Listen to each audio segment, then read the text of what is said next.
This one is not so much a drill, but more of just a different way of swimming. This is just straight arm freestyle, and this is mostly for sprint freestyle, right?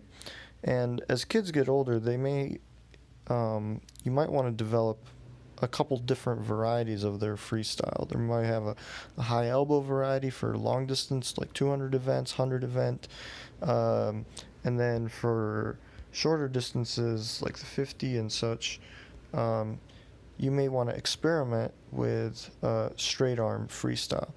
Now, the trick with straight arm freestyle is you almost go to a backstroke or a windmill pattern, so the arms are almost completely opposite each other. As they recover, they are straight, but notice they're not straight around like butterfly, they're straight up and they come down. It's a really difficult technique to master, and really it should be done without breathing at all. Once you start breathing with this, things kind of get a little messy, and you can see it even in my stroke here.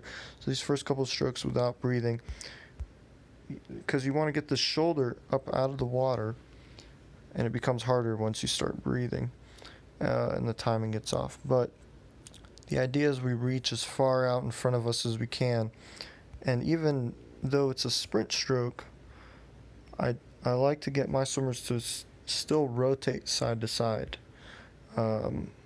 because a lot of the power comes from rotating. So you put the arm into the water. Let's come back here maybe a little bit.